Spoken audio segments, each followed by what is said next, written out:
Bom, eu sei que eu tô quase 1 ano sem postar vídeo nesse canal. Só tenho um vídeo nesse canal e foi do aniversário de FNAF. Ano... Re... Ano passado. E eu ia fazer mais vídeo. Como vocês viram na comunidade, eu pretendia fazer um vídeo sobre o pai da Cassie. Eu tava montando uma teoria sobre ele ter trabalhado no Sister Location. Mas, com o tempo, a teoria se desbancou. Então, eu acabei desistindo e ficando sem ideias. Mas agora, como eu tô com um tempo livre do meu canal principal, eu decidi puxar um tópico não muito importante, mas algo que eu gostaria de debater aqui e que vai ser fácil de fazer o vídeo. Então, o que eu queria puxar é a gente teorizar em quais jogos o Michael Afton realmente aparece. Ele é vendido muito, né, como o grande protagonista da franquia. Então vamos ver mesmo em quais jogos ele realmente está. O Michael está no Five Nights at Freddy's 1? Sim, Michael Afton é o Mike Schmidt. Isso é algo que foi construído no Sister Location. Antes disso, o Foxy Bro e o Mike Schmidt eram personagens diferentes. Mas desde o FNAF 2, assim, a gente já via que tinha algumas coisas que parece que o Scott estava construindo já um personagem ali pro Mike Schmidt. Bom, as confirmações de que o Michael é o Mike Schmidt está no Survival Logbook, que faz diversas ligações entre os personagens e a presença do Michael em diversos jogos, e também está no filme, por incrível que pareça. Mas o personagem do Michael Schmidt no filme, ele é construído muito na silhueta de personagem do Michael Afton. Ele é um cara muito traumatizado, com um passado bizarro, que perdeu o irmão de um modo que ele poderia ter evitado se ele tivesse prestado mais atenção ou sido mais responsável.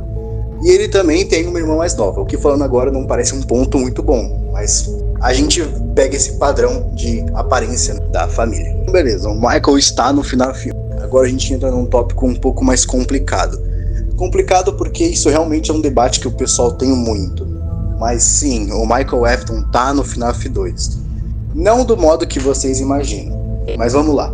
Muita gente acredita que no FNAF 2 a gente tem dois protagonistas, que é o Jeremy Fitzgerald, que a gente joga com ele da primeira até a sexta noite, até ele ser transferido e supostamente receber a mordida de 87.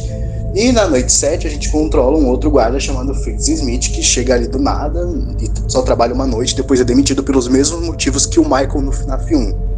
Mas quem que é esse cara na fila do pão? Muita gente, por conta do nome supostamente parecido, diz que ele é o Michael Afton e também por causa que ele é demitido pelos mesmos motivos. Só que os motivos que a gente cria ser iguais, na verdade é algo bem comum, porque a gente acreditava que o Michael era demitido por odor porque ele estava podre, mas o Michael ele se regenera depois do Sister Location e o Sister Location nem se passa antes do FNAF 1 e 2.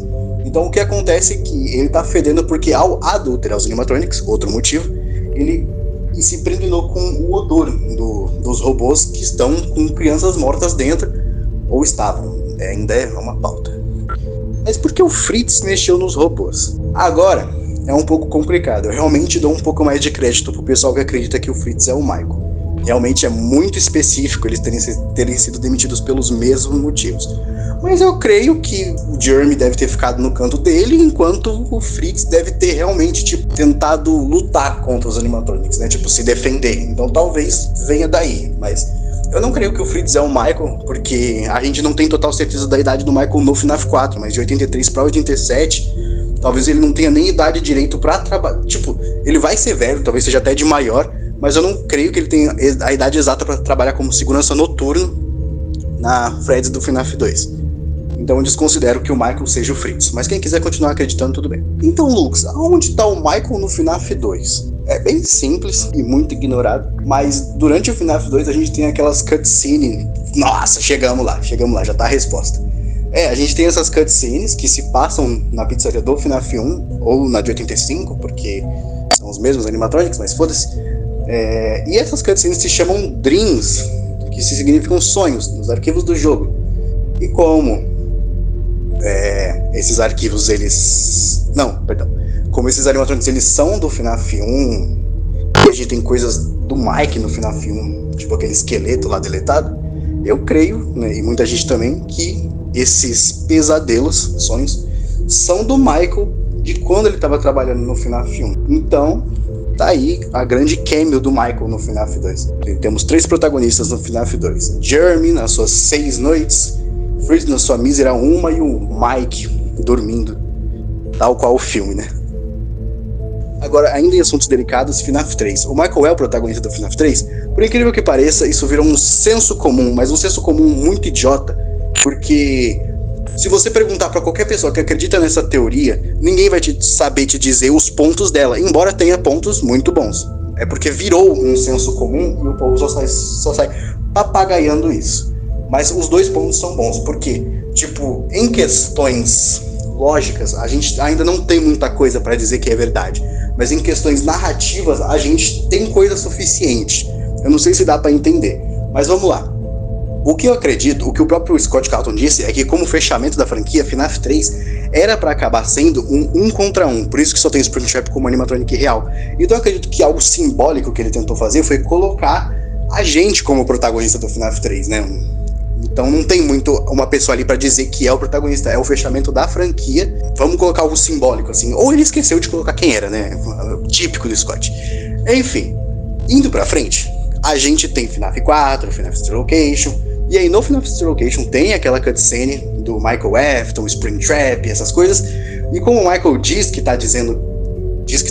Como o Michael diz que tá indo atrás do pai dele, e o único jogo cronologicamente que vem depois do Sister Location é o FNAF 3, a gente começou a crer nisso, de que o Michael está no FNAF 3 indo atrás do pai dele. O que eu creio que não seja total verdade, mas eu creio que ele está lá como protagonista. Um ponto que o pessoal usa para desbancar essa teoria é a frase do Scraptrap no FNAF 6, onde ele diz pro Michael que, embora não dê para reconhecê-lo, ele ainda é ele, né? Ainda é o William.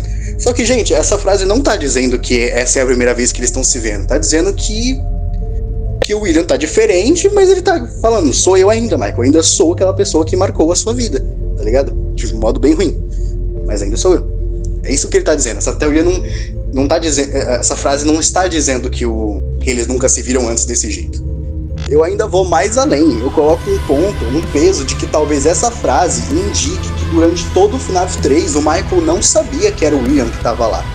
Isso porque, se fosse, eu acho que o próprio Michael teria botado fogo no lugar, inclusive nas primeiras noites. O lugar só pega fogo na sexta e não foi por causa que o Michael botou fogo. O próprio Phone Dude fica falando que o lugar tem a fiação ruim. Então isso aconteceu uma hora ou outra.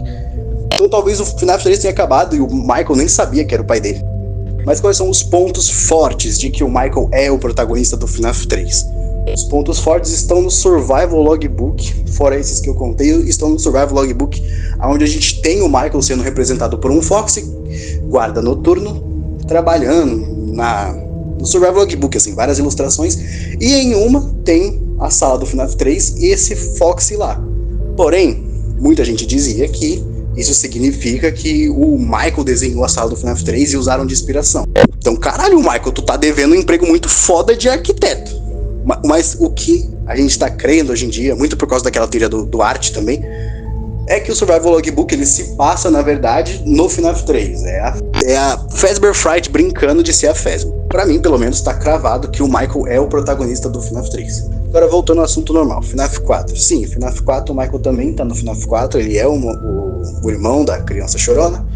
Só que o Michael, ele viu as coisas do FNAF 4? Sim, ele viu.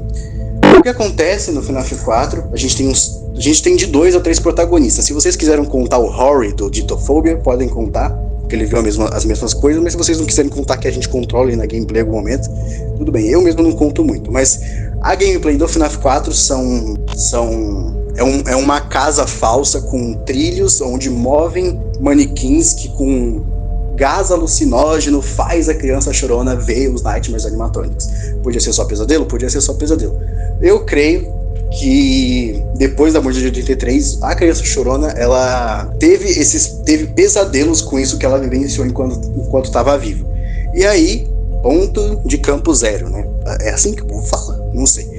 É tipo vou dar um exemplo mais foda possível. É tipo uma chicoteada no tempo. Esse evento aí foi tão foda essa sofrência, que deram uma chicoteada assim no ar e ficou a marca, tá ligado? E ao o Michael entrar em contato com o irmão dele lá no FNAF 3, ou no 1, não sei, ele acabou acessando esses pesadelos que o irmão dele teve através dessa marca que ficou, né? Essa marca que ficou pairando. Espero que vocês tenham conseguido entender. Então eu acredito que sim, o Michael é o protagonista do FNAF 4 também, junto com a criança chorona e possivelmente o Rory. Mas o que também leva a gente a crer isso é que tem a chamada da noite 1 do FNAF 1 invertida tocando em uma das noites do FNAF 4. Porém, isso não é um ponto bom. O Scott, vocês acham que o Scott utilizou esse áudio pensando em lore? Ele queria colocar um barulho de fundo, mas tudo bem, vamos levar em conta. Então, Michael é o protagonista do FNAF 4 também. Eba! Sister Location, não tem nem o que falar, é basicamente o nascimento do personagem. Michael Afton é o protagonista do Sister Location, da cabeça aos pés. Temos frases e a aparência dele através dos minigames, tendo sua história sendo contada. Então vamos pular pro 6. O Michael é o protagonista do FNAF 6? Simples, sim.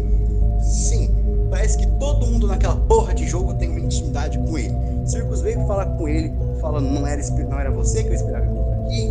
Molten Fred fala juntos de novo, dizendo alguém que eles já estiveram juntos. E quem que é a pessoa que o Molten Fred mais tem intimidade, se não for o Michael Afton? E o William também tem aquela frase dando a entender que eles se conhecem. Então o protagonista do FNAF 6 é alguém importante. Ele morre no final do jogo, possivelmente.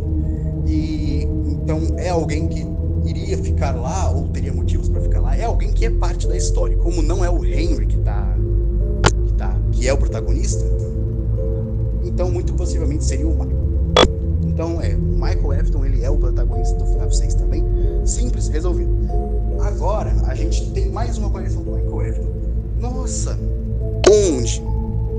Bom, alguns vão dizer que no Ultimate Custom Night aquele, mas eu vou mais a fundo ainda. Poucos conhecem, talvez não seja canônico, porque são histórias descartadas, mas no Fazbear Frights, o livro 12, a gente tem a história, minha favorita, só pela aparição do Michael mesmo, que é a You Are The Band, que é uma história de uma mãe que tem um filho que é fã do Fred Fazbear, e aí o moleque, a Fred Fazbear tá fechado uns 30 anos já, aí o moleque fica meio biru da teia, e aí ele é sequestrado pela Eleanor, né? Ninguém pauta muito isso. É pela Eleanor é o capeta. E aí o Mike, né? Parece um tal de Mike ali que ajuda, ele fala, não, pô, eu sou guarda da Fazbear, pá, já fui guarda da Fazbear, eu acho. E aí o Michael aparece lá, ajuda. Vocês têm ideia de que o Michael peitou a Eleanor, tá ligado? Ou faz esse edit de que o Gregor é o melhor protagonista, e aí depois, não, é o Michael, e aparece ele enfrentando todos os animatrônicos e tem o FNAF 2 enfiado lá no meio. Troca o FNAF 2 pela Eleanor, que fica bem melhor. Dá mais visibilidade. Então a gente tem pontos de que o Michael enfrentou a Eleanor, saiu vivo. Olha que cara foda. Não falem mal do meu mano Michael, vocês vão estar fodidos. Tô ficando meio doido. E também a gente tem um ponto muito engraçado de que a história, ela se passa em 2015, mas a história cita o Michael tendo uma aparência de alguém de 20 anos. Então o Michael tem a aparência de alguém jovem, esse bicho adolescente que todo mundo desenha, é canônico. Isso eu não gostei. Eu queria Michael velho. Mas enfim, fechando aqui o ponto, recapitulando, aparições do Michael: FNAF 1 como protagonista, FNAF 2 nas cutscenes, FNAF 3 protagonista, FNAF 4 protagonista vivendo através da memória da criança chorando, mas o principal mesmo é a criança chorando. Sister Location protagonista, FNAF 6 protagonista, e o Order Band participação especial. Não sei porque essa história foi removida, sendo que é uma história boa, mas é isso. São essas as aparições do Michael Afton. Eu não sei quando eu vou lançar vídeo de novo. Se vocês quiserem dar pontos aí, comentar, adicionar mais alguma coisa, estarei disposto a ler, mas todo mundo se respeitando, né? São tempos difíceis para a comunidade de FNAF. Eu quero fazer um vídeo, acho que eu vou fazer. Eu fiz uma teoria, e o Secret of the Mimic, vulgo FNAF 11, eu não conto o Into the Beat como um jogo online, eu conto mais como um spin-off, então pra mim Into the Beat é o FNAF 11, calem a boca. Era uma teoria sobre onde fica a saída que o Henry cita no FNAF 6, e o Secret of the Mimic supostamente confirmou a minha teoria. Então fiquem aí no aguardo, talvez leve outros 1000 meses para fazer esse vídeo, mas está no planejamento. É uma teoria bem legalzinha, pouca coisa desbanca, é realmente só uma possibilidade que eu gostaria de comentar aqui com vocês. Então é isso, fiquem com Deus.